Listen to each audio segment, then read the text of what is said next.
नमस्कार, मी Rajratna Jondhale. Top news मराठीमध्ये आपलं स्वागत. 15 जूनला संपूर्ण जग फादर्स डे साजरा करत होता. रविवार आणि फादर्स डे एकत्र आल्यानं अनेक कुटुंब पर्यटनासाठी बाहेर पडली होती. मात्र याच फादर डेला पुण्यातील बाप लेकरांवर काळानं घाला घातला. इंद्रायणी नदीवरील पूल कोसळल्यानं वाहून गेलेल्या पर्यटकांमध्ये या बाप लेकांचा समावेश आहे. या घटनेमुळे राज्यभरातून हळहळ व्यक्त केली जाते.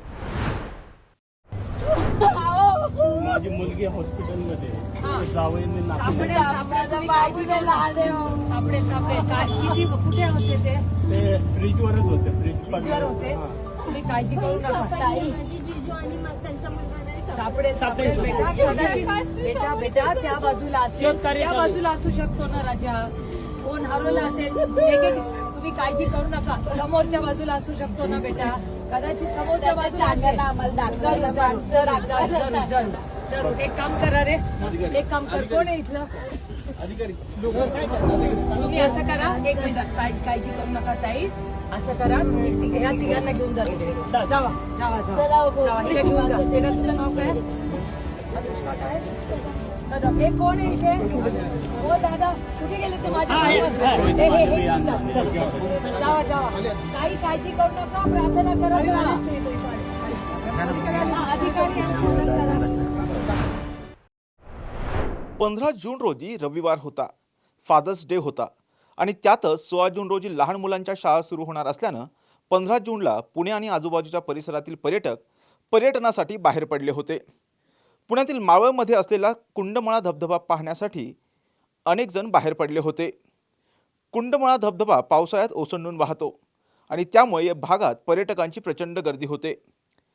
रविवारीही तशीच गर्दी होती. हजारो लोक या परिसरात धबधबा आणि इंद्रायणी नदीचा ओसंडून वाहणारा प्रवाह पाहण्यासाठी आले होते. याच इंद्रायणी नदीवर दोन्ही काठांना जोडणारा लोखंडाचा 35 वर्ष जुना पूल होता.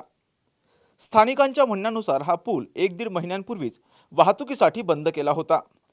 तसा एक फलकही तिथे लावलेला होता.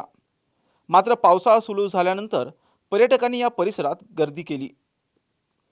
यावेळी पुलावर पर्यटकांना जाण्यापासून अडवण्यासाठी सुरक्षा रक्षक नेमणं गरजेचं होतं.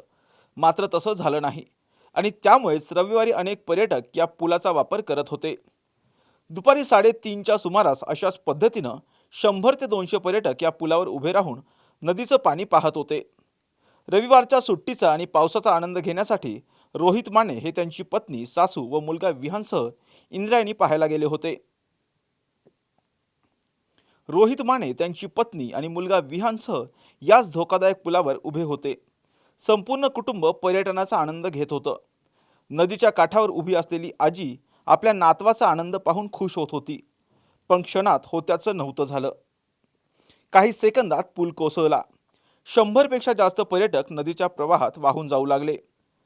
काठावरील लोकांनी स्थानिकांच्या मदत केल्यानं घटनेची माहिती मिळताच तात्काळ पोलीस, NDRF, शिवदुर्ग बचाव पथक अशा अनेक यंत्रणा घटनास्थळी पोहोचल्या. बचावकार्य आणि शोधकार्य सुरू करण्यात आलं. त्यावेळी नदीकाठी असलेल्या आजी आक्रोश करत होत्या. त्याचवेळी त्यांची मुलगी सुखरूप सापडली. किरकोळ जखमी असल्यानं त्यांना रुग्णालयात दाखल करण्यात आलं. मात्र काळजाचा तुकडा असलेला चिमुकला नातू आणि जावई कुठे दिसत नव्हता. या आजीबाई प्रत्येकाला हात जोडून विनवण्या करत होत्या. घटनास्थळी पाहणी करण्यासाठी आलेल्या सुप्रिया सुळे यांच्याकडेही त्यांनी आक्रोश केला. माझ्या नातवाला आणि जावयाला शोधा असं धाय मोकलून रडत सांगत होत्या. बचाव पथकाकडून पूर्ण प्रयत्न सुरू होते. मात्र दिवस सरता रोहित माने आणि विहान माने यांचे मृतदेह सापडले. फादर्स डेच्या दिवशीच या बाप लेकाचं मृत्यूनं कवटाळलं. रोहित माने आणि विहान माने यांच्या जाण्यानं त्यांच्या कुटुंबियांसह संपूर्ण राज्यभरातून दुःख व्यक्त केलं जात आहे. माझ्या नातवाला शोधा असं म्हणणाऱ्या आजीचा चेहरा प्रत्येकाच्या डोळ्यासमोर दिसत आहे. या दुर्घटनेत मृत पावलेल्या 4ही व्यक्तींना उभा महाराष्ट्र ओल्या डोळ्यांनी श्रद्धांजली वाहतोय. मात्र चिमुकल्या विहानचं जाणं हे प्रत्येकाच्या जिव्हारी लागलंय. अशाच महत्त्वपूर्ण बातम्यांसाठी पाहत राहा टॉप न्यूज मराठी. आपला महाराष्ट्र, आपली बातमी. विद्यादानाची उज्ज्वल परंपरा असलेलं विद्येच्या माहेरघरातील आदर्श विद्यापीठ टिळक महाराष्ट्र विद्यापीठ पुणे 2025-26 या शैक्षणिक वर्षासाठी प्रवेश सुरू. BSc AI and ML, BSc data science आणि MSc डेटा सायन्स अत्याधुनिक सुविधा असलेले ISO 21001 मान्यताप्राप्त टिळक महाराष्ट्र विद्यापीठ पुणे. अधिक माहितीसाठी संपर्क 9223002070 किंवा 9223002071.